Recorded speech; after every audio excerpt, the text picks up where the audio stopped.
사랑하는 여러분, 하나님께서 주시는 은혜 감사가 넘치는 월요일입니다. 오늘 이 하루 가운데 특별히 하나님 말씀 통해서 여러분의 삶 가운데 감사가 더 많이 흘러넘치시게 되기를 주님의 이름으로 축복합니다. 오늘 저희가 함께 나눌 말씀의 제목은 하나님 나라 명단에 기록된 이름과 헌신입니다. 예전 학창시절 학교에서 공부했을 때 돌아보게 되면 기억에 남는 것 중에 하나가 바로 선생님께서 출석부에 기록된 이름을 부르시는 것입니다.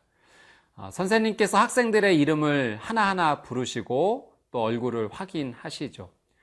선생님이 출석을 부르실 때 문제가 되는 두 가지 경우가 있습니다. 첫 번째는 이름을 불렀는데 대답을 하지 않는 경우입니다. 결석을 한 것이죠. 수업에 참여하지 않은 문제가 되는 상황입니다.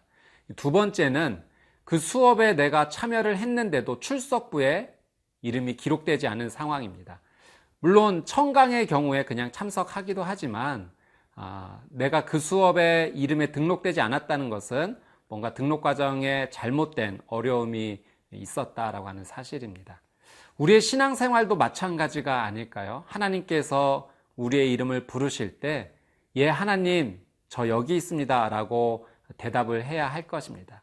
만약 하나님께서 부르셨는데도 불구하고 우리가 대답을 하지 않거나 또는 하나님의 출석부에 우리의 이름이 기록되어 있지 않다면 무언가 잘못된 상황인 것입니다. 오늘 우리는 하나님 말씀 통해서 또 하나님의 명단에 기록된 이름을 한번 생각해 보면서 나가고자 합니다. 오늘 말씀을 기억하며 하나님 말씀 앞으로 함께 나가도록 하겠습니다.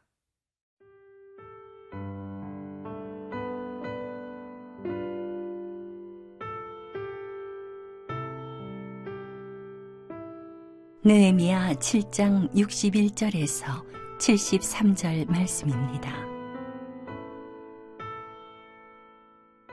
델멜라와 델하르사와 그룹과 앗돈과 임멜로부터 올라온 자가 있으나 그의 종족이나 계보가 이스라엘에 속하였는지는 증거할 수 없으니 그들은 들라야 자손과 도비야 자손과 느고다 자손이라.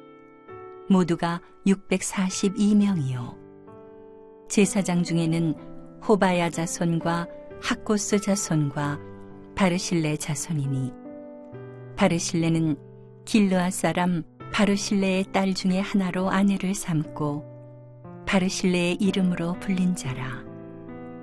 이 사람들은 계보 중에서 자기 이름을 찾아도 찾지 못하였으므로 그들을 부정하게 여겨 제사장의 직분을 행하지 못하게 하고 총독이 그들에게 명령하여 우림과 둠밈을 가진 제사장이 일어나기 전에는 지성물을 먹지 말라 하였느니라.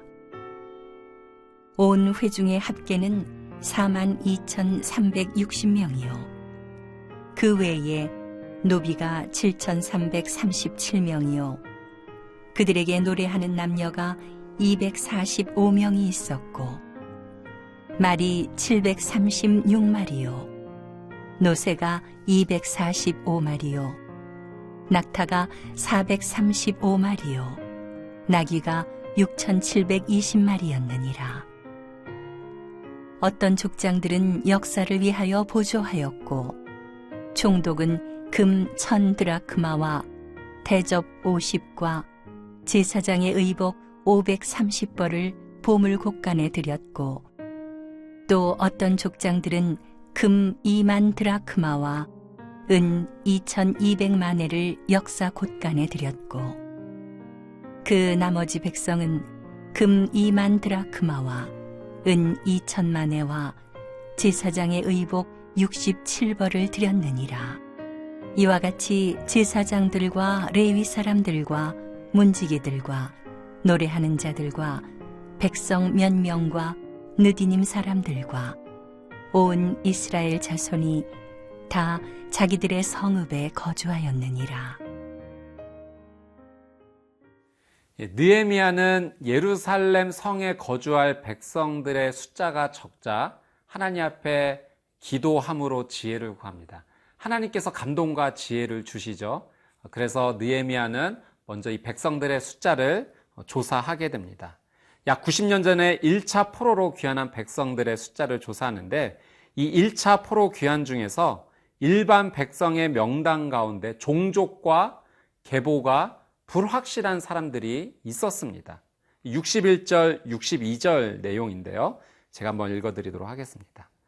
델멜라와 델하르사와 그룹과 앗돈과 인멜로부터 올라온 자가 있으나 그들의 종족이나 계보가 이스라엘에 속하였는지는 증거할 수 없으니 그들은 들라야 자손과 도비야 자손과 느고다 자손이라. 모두가 642명이요. 바벨론 델멜라, 델하르사, 그룹, 앗돈, 인멜이라는 이 5지역에서 올라온 들라야, 도비야, 느고다 세 자손들이 있었습니다. 근데 이들은 자신의 종족과 계보를 증명할 수가 없었죠. 이들의 숫자가 642명으로 적지 않은 숫자였습니다. 자신들이 포로 생활을 하는 동안 자신의 종족과 계보를 증명하는 것을 잃어버렸던 겁니다. 이제 그럼에도 불구하고 본국으로 돌아오는 이 귀한 자의 명단에 신청을 했던 것이죠. 이들의 믿음의 행동이 굉장히 주목할 만합니다. 왜냐하면 자신의 종족과 계보를 확인할 수 있었음에도 불구하고 유다 민족으로 그 땅으로 돌아가기를 포기한 사람들이 있었기 때문에 그렇습니다. 오늘 저희는 이 사실을 통해서 아주 중요한 2가지 사실을 보게 되죠. 첫 번째는 이 세 자손이 하나님 일에 아주 용기 있게 참여했다라고 하는 사실입니다. 오늘 말씀 가운데 나오는 여러분의 삶도 축복합니다. 하나님 일에 용기 있게 믿음으로 선택하시는 여러분의 삶이 되시기를 주님의 이름으로 축복합니다. 2번째는 이러한 자손들, 종족이나 계보를 확인할 수 없는 이 자손들을 이스라엘 공동체가 잘 받아주었다라고 하는 사실이죠. 믿음의 사람을 믿음의 공동체의 일원으로 함께 받아준 것입니다. 우리가 삶을 살아갈 때 우리가 바라보는 관점이 있습니다. 기준이 있죠. 우리가 모든 것을 다 받아주고 또 함께 다 용납할 수는 없지만 우리의 삶 가운데 우리에게 허락하신 사람들을 우리는 어떤 관점으로 바라봐야 될 것인가? 믿음의 사람들은 어떻게 행동해야 될 것인가? 오늘 말씀을 통해서 한번 생각해 보게 됩니다. 하나님의 사람들은 주변에 있는 사람들을 믿음의 관점으로 받아주어야 할 것입니다. 그들을 용납하게 될 때, 안아주게 될 때 아름다운 공동체가 이루어지게 되는 것이죠. 오늘 여러분의 삶 가운데 용납하고 받아들이기 어려운 사람이 있다면 하나님 앞에 기도하며 그들을 먼저 기도로 품는 귀한 하루가 되시기를 주님의 이름으로 축복합니다. 63절, 65절 말씀을 한번 읽어드리도록 하겠습니다. 제사장 중에는 호바야 자손과 학고스 자손과 바르실레 자손이니 바르실레는 길르앗 사람 바르실레의 딸 중에 하나로 아내를 삼고 바르실레의 이름으로 불린 자라.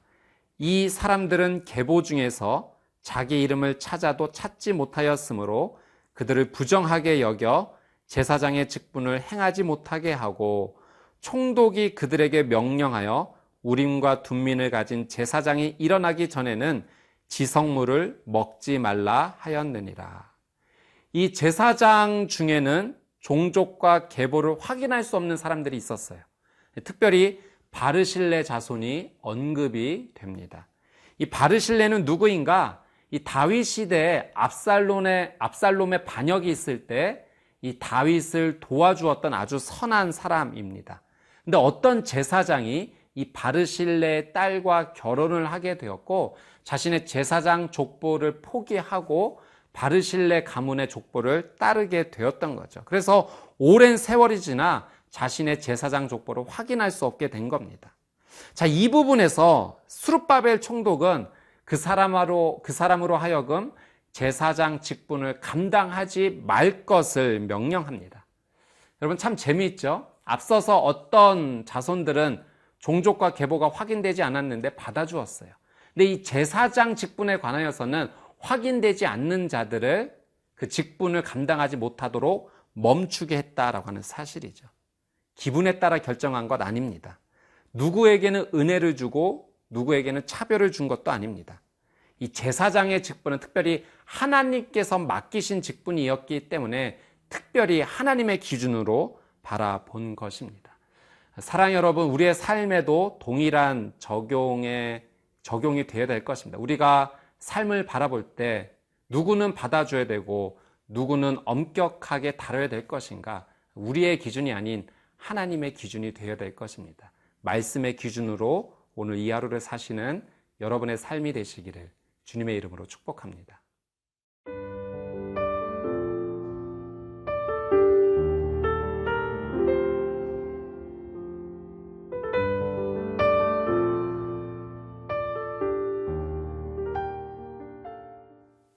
(66절에서) (69절까지) 보면 1차 포로 귀환의 숫자가 나옵니다. 66절은 회중의 합계가 42,360명이었다.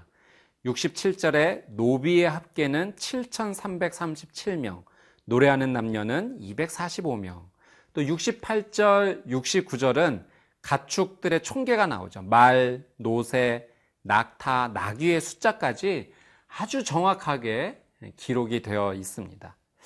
1차 포로 귀환의 모든 것이 아주 자세하게 기록이 되었고, 느헤미야는 이 90년 전에 기록된 이 기록을 바탕으로 이제 하나님의 일을 잘 준비하고 있는 것입니다. 여러분, 오늘 이 명단을 통해서 우리가 느낄 수 있는 중요한 사실 한 가지는 하나님께서 그의 사랑하는 백성들을 아주 세밀하게 살펴보시고 돌보신다라고 하는 사실입니다. 유다 민족이 바벨론에서 다시 유다 땅으로 귀환할 수 있었던 것은 그냥 우연으로 일어난 일이 절대 아닙니다. 하나님의 놀라운 사랑으로, 하나님의 은혜로, 그 하나님의 세심한 배려로 일어난 아주 기적 같은 일인 것이죠.